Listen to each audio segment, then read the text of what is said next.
ci li nga xam ne si ni moo xew actuellement ci biir réew mi muy benn querelle politique boo xam ne si ni gis nañ ko diggante le président de la République Bassirou Diomaye Diakhar Faye et son premier ministre Ousmane Sonko wala sax certains des alliés diggante Aïda Mbodj ak Aminata Touré coow li bëri na ban jàngat nga ci am tam ba jàngat gi ma ci am dafa fekk immaturité politique la de leur part defe naa dañu xamul luy nguur xamuñu ko maanaam luy état lii fii ci réew ba ñu war ko def débat boo xam ni dina étouffer un peu li ñi mën a xalaat mooy face à leur problème vitaux mooy problème yi nga xam ne moom la ñi di dund coono yi hôpital yi difficulté wu facture yi école yi maanaam hausse des prix yooyu mooy coono bi lekk ba suur jàng ba mu oyof lépp oyof maanaam faju bu ñu feebaree loolu moo doon solution bi ñu jaayoon ñu ba indi ko fii boobu la gars yi mais bi ñu ñëwee ba au pouvoir ñu ci dajaat ay problème depuis 2 ans dama naa mais kon ñun jarul woon sa gars yi di yegg si fii te ñaar munoo yaakaar ni da ngay falu parti bii fal du mës a jiite ba bu muy jeex la preuve ñi fi jógee nii Ousmane Sonko dafa amul enseignement politique éducation politique jaarul ci ay yenn base yi ba toog di def ay analyse amul conscience analyse boobu analytique boobu ñi ko wër tamit de même que parti passif duñu toog ba am benn brainstorming benn équipe boo xam ni dañuy toog ne mais lan moo fi doon xew ci jamonoy Macky Sall ak lan moo fi doon xew ci jamonoy Laye Wade mais ñi nga xam ni par exemple ñoo falu dama ci ñëw antérieur ak ñi nga xam ne Laye Wade ñoom ñoo doon xeex ba nga xam ne ñoo ñëw ba Laye Wade falu ba Laye Wade wàcc amuñu dara ci pouvoiru Laye Wade le parti démocratique sénégalais ci seen bopp bénéficié wuñu dara presque ci Laye Wade yaa ki des coalitions yu doon ñëw chaque fois première ligne bi moo doon ñu Moustapha Niasse Dansokho ak Landing Savané pour rappeler que la toute nouvelle génération ñooñu ñoo ñëwoon presque première ligne ñu dem ba benn 12 mois après mu def remaniement ay Mame Madior Boye des technocrates Matar Diop bi nekk banque mondiale vice président banque mondiale nekk ñoo fi ñëwoon nekk ministre de l'économie ñoom Cheikh Tidiane Gadio ñooñu fan lañu nekkoon Macky Sall fan la ñu nekkoon ñooñu mais pourtant ñoo ñëw gouverner avec Laye Wade jusqu'à la fin après bu ñu demee beneen génération ñëw na mooy les transhumants yi nga xam ne ñoom Djiboka Abdourahim Agne Mbaye Jacques Diop ñooñu rejoindre Abdoulaye Matar Diop dañu rejoindre si Laye Wade constitué foofu pool di xeex ak waa PDS d'authentique yi nga xam ne ñoo fondé parti bi ñoo xam ne ñu bari mën naa la wax ñu ngi fii ba tey di dund te ba Laye Wade wàcc ñooñu amuñu dara ci pouvoir bi de même que Macky Sall loolu tamit foog ñu indiwaat un peu réminiscence boobu il faut ñu indiwaat xalaat googu démb Macky Sall xaw ma ndax di ngeen fàttaliku benn fait bu amoon ba ñëpp di ko tooñ bi en l'occurrence Mbaye Ndiaye bu Macky Sall premier remaniement ministériel 6 mois après bi ñu leen falee bi ñu gagné Macky Sall ñëpp di jubilé avec d'abord Macky 2012 mooy coalition bi jàlloon premier tour waa Benno Bokk Yaakaar bi nga xam ne moo constitué woon beneen pôle gauche bi yëpp ñoom dañ ñëw renforcer autour de Macky Sall 25% bi pour ñëw jox presque 58% je pense loolu la dem en 2012 pour Macky Sall jàll gagné bi ñooñu ñëwee gagné ñoo fee les Aminata Touré bon ñooñu Macky 2012 lañ bokkoon mais il y avait les Moustapha Niasse il y avait les Amadou Mokhtar Mbow il y avait les autres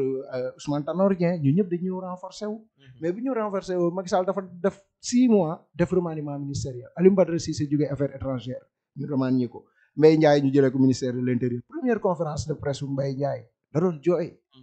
parce que li muy xalaat moom dafa xeex pendant 3 ans jaay léppam traité ànd ak Macky Sall ñëw toog ak moom même pas 6 mois Macky Sall jëlee ko fa yóbbu ko ministre d'État auprès de lui mais pour dire que moom dafa ne man maa ko xeex te conférence de presse bi lii ma xeex yëpp lii lañ ma fayee tey loolu la doon wax di jooy Moustapha Cissé Lo di taper sur la table ni leen par force damay jël assemblée nationale parce que li ma daj ci Macky Sall Moustapha Niasse daju ko ci te pourtant Macky Sall a tranché pour Moustapha Niasse mu am benn rébellion au sein de l'APR pendant 12 ans APR amul dara ci pouvoir Macky Sall APR y a que la coalition Benno Bokk Yaakaar ñi ko wër ñoo téye Macky Sall di dem ak moom ba Macky Sall daanu anam bi Macky Sall daanoo dañu dissoudre la coalition Benno Bokk Yaakaar ñan ñooy défendre tey Macky Sall APR ñoom da APR Ndour Ba Malick ay ñoom Amadou Anne APR yi jeunes yi ñooy défendre Macky Sall tey ana ñoom Moustapha Niasse ana ñoom Aminata Mbengue Ndiaye ana ñeneen yi Alioune Ndoye ñooñu kenn génn ci plateau yi xeexal Macky Sall Ousmane Sonko dafa war a jàngaat tuuti politique gis nga Pastef du am dara fii ba 2029 ci pouvoir u Diomaye Faye mais lii laay wadd amul ak waa PDS Macky Sall amu ko ak waa APR Diomaye dina ko am ak waa Pastef mais ñoom dañoo ñëw pour changer indi beneen doxalin loolu moo tax xëy na coow li bëri nii. waaw mais doxalin bi ñoom biñ koy changer ñan ñoo indi ñoom Aminata Touré ñan ñoo leen dugal Diomaye moo ko dugal Sonko. Diomaye lañu yaakaar ni parce que boobu noonu. mais non bi muy quitté Macky Sall Aminata Touré tout comme Boubacar Camara ak ñeneen bi ñuy quitté Macky Sall Aminata Touré en 2022 moom meeting bi njëkk fële ACAPES au Parcelles fële rejoindre la coalition de Sonko mooy Pastef ak yooyu Sonko moo wax jël micro présenté ko jox ko public bi kan moo ko indi ko kan moo ko dalal au sein de ensuite ñeneen yi fa nekk yëpp te deux Pastef a été dissous le 23 juillet 2023 Pastef a été dissous Pastef dañ ko dissoudre bi ñuy def candidature yi di ko teg candidature yi conseil constitutionnel di ko jël di ko xool le 3 janvier 2024 bi Macky Sall di arrêter le collège électoral muy indi émeute coow li bari ba am ay mort ñun ñu génn Pastef boobu ñoom amutul woon Birame Souleye Diop moo bindoon acte de dissolution moo signé woon acte de dissolution bi devant la police ñu jàpp leen tëj leen ñoom Macky Sonko Diomaye ak tout autres pacifiens manifestants dissoudre le parti bi ñoom ça c'est avéré ñoom mënuñu woon porter candidature kenn candidature yi dafa fekk mu dugg sous une coalition avec des personnes indépendantes loolu loi may na leen ko ñoom ñoo dem porter Diomaye Faye des choix léegi d'autres élus du Pastef yi nga xam ne presque motoon nañu ay 23 personnes ñoom ñoo dem porter la candidature de Habib Sy ñooñu ils sont issus de Yewwi Askan Wi coalition Yewwi Askan Wi ñoom ñoo dem signer parrainage élu pour Habib Sy te ci Pastef lañ bokk defaluñu ko Diomaye kon léegi Diomaye personne indépendante yooyu ñoo réclamé wu tey ñu leen déet ñun tamit ci lañ bokk effectivement ci lañ bokk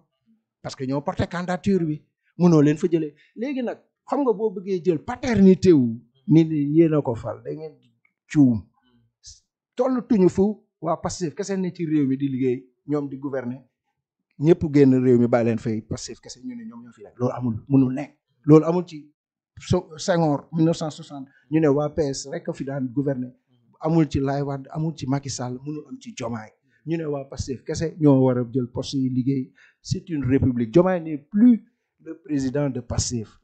du moins le président d'un parti ou d'une coalition Diomaye est le président de tous les Sénégalais et aucun parti ne peut porter la légitimité de la paternité de son accession au pouvoir maanaam bi mu demee ci pouvoir bi loolu du ku moom ñoom ñoo ko mën a teg il faut que tamit ñu def ndànk xam ni ñoom Pastef li leen war mooy réorganisation de leur structure maanaam ñu mën a réorganiser te xam ne tamit présidentiel la ñu am régime présidentiel la ñu am benn nit mooy gouverner